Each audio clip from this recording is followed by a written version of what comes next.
नमस्कार रुआ देखा तानी भोजपुरी न्यूज टाइम। हम शंभू सोनारी है वक्त गोरखपुर के शाही मार्केट में हम मौजूद बानी। शाही मार्केट गोलघर के बगल में। और शाही मार्केट में अइला के मुख्य कारण एक ई बा कि यहाँ पे एक ऐसा शख्स जे झाड़ू बाबा के नाम से फेमस बा। चूंकि सुबह सुबह वो झाड़ू लगावे ना पता चलल है, तो शाही मार्केट ई भोजपुरी न्यूज टाइम के टीम पहुंच आए बरबस उनसे बात करे खातिर कि जे अपने शहर के अपने मोहल्ला के साफ रखे के कोशिश करला। तो शाही मार्केट में हम झाड़ू वाले बाबा के शोरूम पे चलता नहीं। कंप्यूटर का एक शोरूम बा झाड़ू वाले बाबा के, और यहाँ झाड़ू वाले बाबा से मुलाकात हुई और जाने की कोशिश हुई कि झाड़ू वाले बाबा का मिशन आखिर कब से ही चालू भइल। और लोग बतावेला, अब झाड़ू वाले बाबा का बताई हैं, लेकिन लोग बतावेला कि लगातार 14 साल से झाड़ू वाले बाबा अपने मोहल्ला के, अपने गांव के, अपने साफ सुथरा सड़क के रख के एक स्वच्छता के अलग जगह रहल बना। झाड़ू वाले बाबा महेश शुक्ला से बात हुई। भोजपुरी न्यूज टाइम के टीम महेश शुक्ला के केबिन में पहुंचा था। सीधे देखिए महेश शुक्ला, जो शख्सियत का हम बात करते हैं, जे अपने शहर के, अपने मोहल्ला के, अपने गांव के सड़क, अपने शहर के सड़क के साफ पीला की कोशिश करता है। महेश शुक्ला, स्वागत बा भोजपुरी न्यूज टाइम। आपका सादर प्रणाम। कृपया आप बैठ जाएं। जी महेश जी, सुनने में आया है कि आप लगातार झाड़ू अपने शहर के सड़क पे लगावेली, लगातार आप सड़क के भोर में साफ करेली। तो ये जज्बा आपके अंदर कहाँ से आ गई, ये विचार आपके अंदर कहाँ से आ गए? क्योंकि आज के दौर में तो लोग अपने दरवाजा के साफ नहीं कर पाता, अपने घरे अंगना में झाड़ू लगावल बड़ा मुश्किल हो गई बा। आजकल हर आदमी आलसी सुकुआर हो गई बा, चाहे घर के महिला हो चाहे पुरुष हो, केहू हो के। लेकिन आज उमेश शुक्ला जी, आप सड़क पे उतर के भोर में जबरदस्त तरीके से झाड़ू लगा के स्वच्छ करते थी। मिशन कहाँ से आपके मन में विचार कहाँ से आए? ये बात मुझे जहाँ तक याद है 2008 की है जी। हमारे घर के आसपास घर के बगल में एक बिजली का पोल है जी। कि जहाँ पे अक्सर लोग मोहल्ले के लोग कूड़ा फेंका करते थे। तो पहले 8-10 साल पहले इतनी स्वच्छता में इतनी अवेयरनेस नहीं थी। तो आम सड़क पे चलते हम लोगों को पता है कि सब लोग केले का छिलका फेंक देते थे, लोग सड़क पे थूक देते थे। लेकिन अब थोड़ी अवेयरनेस आई है। तो उसी दरमियान हम एक बार यात्रा में जा रहे थे जयपुर। तो रास्ते में एक व्यक्ति हमारे सीट के सामने वाली सीट पे किताब पढ़ रहे थे। वो संयोग से गांधी जी की बुक थी जी। और पढ़ के उन्होंने रख दिया था, हमने भी उसको लगा पढ़ने जी।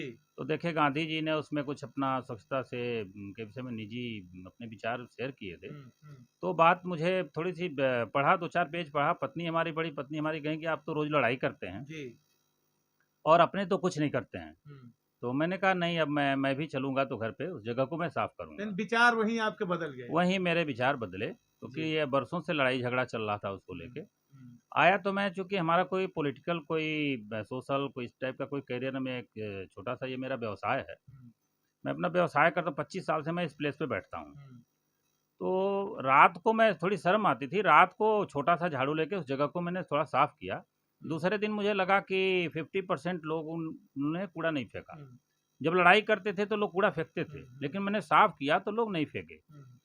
अब धीरे धीरे मैं रोज 4 बजे उठता, उस जगह को साफ करते 2-4-6 महीने लगे। अब धीरे धीरे बात फैलने लगी कि अरे वो शुक्ला जी हैं, वो पंडित जी हैं। एक बड़ी बात भोजपुरी न्यूज टाइम पे भी आप शेयर करे जाते हैं, क्योंकि झाड़ू समाज की एक मानसिकता रहे कि निचला तबका, साफ सफाई के काम निचला तबका, और अगड़े तबका के जिसके सवर्ण कहल जाला, वहां से आप उठ के आवत हैं, एक ब्राह्मण खानदान से आवत हैं, कुल से आवत हैं, और आपके हाथ में झाड़ू तो बड़ा विरोध भइल हुई, बड़ा आपके झेले की पड़ल हुई। कुछ लोग राजनीतिक आरोप भी लोगों ने राजनीति के पर थोड़ा हाँ, उस दरमियान तो रात में अक्सर मैं डांट सुन लिया करता था। लोग सफाई कर्मी समझ के डांट दिया, क्योंकि मैं शर्म आती थी, मैं यह काम रात को ही करता था 4 बजे से। और पहले जब मैंने शुरू किया तो 6 बजे तक मैं वापस उजाला होने से पहले घर आ जाता था। कई लोगों ने मुझे डांटा, कूड़ा तुम यहाँ लगा देते हो, तुम दिन में नहीं आते हो, नाली साफ करके जाना, आप सफाई देवे किसको? बिल्कुल। तो इसलिए चूंकि रात का जो मेरा पोशाक होता ना, मैं पूरी तरफ से पैक होता हूँ, और मैं कुछ भी, अगर कोई हाथ मेरा नहीं पकड़ता तो मैं कोई बात नहीं किसी से करता। आपकी इच्छा, आप जो कहते रहिए, मैं अपना काम करते रहता हूँ, आपका दरवाजा साफ करके मैं चला जाऊंगा। ये प्रक्रिया चलने लगी। इस प्रक्रिया में बहुत जगह मैं डांट सुनता था। उसके बाद जब ये 2-4-6 महीने, साल भर बीते, तो लोगों के आकलन लगने लगे कि ये कहीं सभासद के चुनाव न लड़ जाएं। लेकिन मेरा उससे कोई मतलब नहीं, मैं ना कहीं कन्वेंसिंग करने जाता, ना किसी सभासद से मेरा मतलब है। हर व्यक्ति का सम्मान है मेरे लिए। मैं केवल एक चीज़ मांग सबसे करता, हाथ जोड़ के ये मांग करता आम पब्लिक से, नेता सबसे, कि आप लोग सफाई रखिए, गंदगी मत करिए। वोट चाहे जिसको दीजिए, मेरा उससे कोई लेना देना नहीं है। आप किसी सक्षम व्यक्ति को वोट दीजिए, जिताइए, लेकिन सफाई रखिए। हर हर जाति, हर वर्ग, हर धर्म और हर पार्टी के लोगों से मैं अनुरोध करता हूँ, तभी भी करता था, अभी भी करता हूँ। ये प्रक्रिया काफ़ी दिनों तक, 10 साल तक चलती रही। उसी दरमियान फिर धीरे-धीरे मैं ये धीरे-धीरे मीडिया के नॉलेज में ये बात आ गई। उसके बाद 2014 में मुझे लगता कि हमारे प्रधानमंत्री जी इसको मिशन के रूप में लेके आए। तब आपके कैसन लगल हुई जब आपके काम के केहू मिशन बना दे, और वो भी देश के गवर्नमेंट सरकार, भारत सरकार और नरेंद्र मोदी इस देश के प्रधानमंत्री जब आके खुद झाड़ू लगोली हुई, तो आपके अंदर से काम महसूस हुआ? बिल्कुल, उस दिन तो मैं सोचा कि मैं बहुत अच्छा काम करता हूँ। मुझे बहुत गर्व महसूस हुआ अपने पे, और मन से मैं तब मैं सड़क पे निकल गया, अपने मोहल्ले से बाहर भी निकल गया। अब वो मेरा रूटीन ही बन गया। 12 महीने में 365 दिन मैं काम करता हूँ, चाहे शहर में जहाँ करूँ। वैसे 2 दिन मैं रामगढ़ ताल पे जाता हूँ, क्योंकि पहले तो कंटिन्यू में जाता था, लेकिन अच्छा, एक चीज और, जैसे आप जब ये काम के शुरू कैले होगे तो 2-4 दिन, 8 दिन, 10 दिन तो सब झिझक रहल हुई, लेकिन आपके घर से भी बहुत लोग के परिवार भी कहला कि का तू ई करे लगला, ये कौन तुहार काम है, सड़क पे झाड़ू लगेबा, यह तुहार काम बा, तो घर से भी कुछ विरोध महसूस भइल?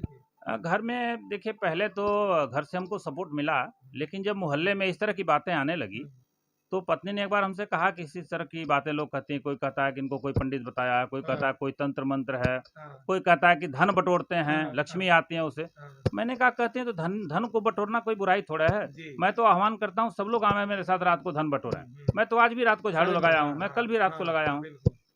तो पत्नी का भी सपोर्ट में मैंने कहा, मुझे किसी को सफाई नहीं देना, मुझे सफाई करना है, मुझे परिवार का सपोर्ट मिलता है, नहीं देना मुझे पत्नी का पूरा सपोर्ट मिलता है। हमारे यूनिफॉर्म को सुबह के लिए प्रेस करके रखा हुआ, मुझे कल क्या पहनना है, कौन सा कैप पहनना है, कौन सा शूज पहनना है, कौन सा टी शर्ट, कौन सा लोअर पहनना है, ये मेरा सब रेडी रहता है। तो इसलिए बिना परिवार के सपोर्ट के तो इम्पॉसिबल है। तो कहाँ आपके ये मिशन के जो आप लेके चलत हैं, झाड़ू बाबा के नाम से भी ख्यात भी नहीं, लोग झाड़ू बाबा के नाम से जाने लगल, तो चूंकि आपके कहाँ जिसे सम्मान मिलल, ये काम के कहाँ से सराहना मिलल, कैसे आपके प्रोत्साहन मिलल, थोड़ा पर चर्चा करें। सबसे पहले तो हम गोरखपुर के पूरे मीडिया जगत को मैं तहे दिल से धन्यवाद देता हूँ कि बरसों से मेरे इस कार्य को आगे बढ़ाने में मेरा सहयोग करते रहें, आम जनता तक इस बात को पहुंचाती रहें, जिससे हमारे हौसले बढ़ते रहे। उसके बाद एक हिंदुस्तान अखबार के थ्रू माननीय मुख्यमंत्री जी से भी सम्मानित कराया गया। अच्छा, उसमें भी वो यानी उत्तर प्रदेश के मुख्यमंत्री योगी आदित्यनाथ जी भी आपके सम्मानित कैला। माननीय सारे सांसदगण मेरे लिए प्रधानमंत्री जी को चिट्ठी लिखा, माननीय शुक्ला जी, माननीय हमारे सांसद जी रवि किशन जी, माननीय जयप्रकाश निषाद जी, ये माननीय सारे विधायकगण माननीय हमारे कार्यों से खुश होकर के माननीय प्रधानमंत्री जी को, मुख्यमंत्री जी को पत्र भी लिख चुके हैं, जिससे हमारे हौसले बढ़ते हैं जी। और मैं और मन से काम करता हूं। काम छोटा नहीं किया, क्योंकि देश के प्रधानमंत्री जब सम्मानित करिए काम के, तो छोटा काम नहीं। बिल्कुल, हमारे और जिए खातिर, कमाए खाए खातिर तो अलग रास्ता बटले। बिल्कुल, तो ये सेवा के आप धर्म बनौली। बिल्कुल बिल्कुल बिल्कुल। हमारे प्रधानमंत्री जी झाड़ू लगा सकते हैं, हमारे मुख्यमंत्री जी, हमारे जो महाराज जी हैं झाड़ू लगाते मैंने देखा है।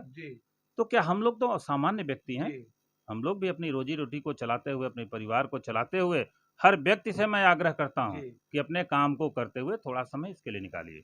आगे हमारे दर्शक के, भोजपुरी न्यूज टाइम के दर्शक के, आम आवाम के ये विषय पे आप लोगन के जागरूक करत कैसे नजर आवते, थोड़ा अपनी बात। हम सबसे हाथ जोड़ के अनुरोध करते हैं कि यह काम किसी व्यक्ति का नहीं है, किसी एक सरकार का ही नहीं है। सरकार के और निगम के साथ हम भी जब तक सहयोग नहीं प्रदान करेंगे, तब तक ये शहर साफ या देश साफ नहीं हो सकता है। क्यों कि हर आदमी को इसमें कोऑपरेट करना पड़ेगा। हम सफाई नहीं, हर व्यक्ति जैसे मैं ये काम करता हूँ, अपना बिजनेस कर रहा हूँ, अपने ऑफिस में बैठा हूँ, मैं 10 से 8 ये काम करता हूँ, लेकिन रात का समय मैं उसके लिए निकाला हूँ। इसलिए हर व्यक्ति अपने काम को करते हुए, चाहे वो जहाँ भी हो, जिस ऑफिस में हो, जिस विद्यालय में हो, चाहे जिस प्रोफेशन में हो, वो इस कार्य में सहयोग कर सकता है। मैं सफाई नहीं कर सकता तो गंदगी तो ना करें, ये तो मेरे वैसे स्वच्छता रहेगी। अपने सबॉर्डिनेट को, अपने नीचे जो साथ में बैठने वाले लोग हैं, अपने एम्प्लॉई हैं, अपने पार्टी के लोग हैं, या वो किसी भी पार्टी के हों, किसी भी धर्म समुदाय के हों, सफाई तो सबको चाहिए। बीमारी से तो वंचित सबको रहना है, इसलिए मैं सबसे अनुरोध करता हूँ हाथ जोड़ करके कि सब लोग, ये किसी सरकार किसी व्यक्ति का मिशन नहीं है, ये प्रत्येक व्यक्ति का मिशन है। आप मूल निवासी कहाँ के हैं गोरखपुर? हम वैसे गोरखपुर में शास्त्री नगर, राजेंद्र नगर के पास गोरखनाथ में शास्त्री नगर है, वहाँ पे मैं आपके परिवार में आप भाई बहन हाँ, पुत्र पुत्र? हमारे परिवार में हमारे बड़े भाई एक हैं, जी माता पिता हैं और हमारी पत्नी है, हमारे एक बेटा और बेटी हैं। बेटा हमारा एमबीए करता है वहाँ जालंधर से, जी। और बेटी अभी हाई स्कूल में पढ़ती है। तो बेटा भी आपके सपोर्ट करत नजर आवत है? बिल्कुल, बेटा में भी बिल्कुल। एक अलग से विचार डेवलप होत होई कि बिल्कुल, पिताजी के हमरे यह काम से सम्मान मिलता और बिल्कुल। पिताजी जो काम करता है छोट नहीं खे, तो बिल्कुल, बेटा के भी मन में एक भावना आवत है? बिल्कुल, बिल्कुल। आप कुछ जैसे आपके- मीडिया के लोग कई बार उस बच्चे से हमारे पूछने की कोशिश किए, वो मेरे साथ मैं रामगढ़ ताल पे झाड़ू लगाता हूँ, तो हमारे परिवार, हमारे बच्चे, हमारी पत्नी हमारे साथ उसी गाड़ी में जाते हैं। जी वहाँ लोग टहलते हैं, वहाँ मैं झाड़ू लगाता हूँ। जी। तो सबका कोऑपरेशन है, सबका सहयोग है, उन लोगों का मेंटल सहयोग है मेरे साथ, तभी मैं कर पाता हूँ। देखिए मजबूती से अपने बात के झाड़ू वाले बाबा भोजपुरी न्यूज टाइम के कैमरा पे बतावत नजर रही काम कोनो छोटा नहीं खे, बस जज्बा होके के चाहिए। और जज्बा इनके जज्बा के सलाम, इनके कार्य के सलाम। बहुत लोग ऐसा हुई हैं कि खा के मोटापा बढ़ावत हुई हैं, खा के आलस उनके मन में घेरत हुई, सूझ जात हुई हैं। लेकिन एक ऐसा शख्सियत जे सवेरे भोरे भोरे उठ के एक मिशन बना ले, एक संकल्प बना ले कि हमें झाड़ू लगाए के बाद, स्वच्छ रखे के बाद, काम चाहे कोनो होके, वो छोट नहीं के होला, ओकर मजदा होके के चाहिए, हुनर होके के चाहिए, हौसला होके के चाहिए, और सम्मान आम जनता से इनके मिले के चाहिए, आम आवाम से मिले के चाहिए, और हर एक व्यक्ति के एक कार्य के देख के सीखे के चाहिए। और सड़क ही नहीं के अपने घर परिवार आसपास के वातावरण साफ रखे के चाहिए, ताकि बीमारी से बचे। कैमरा पर्सन मनोज संग हम शंभू शरण देखत रहें भोजपुरी न्यूज टाइम।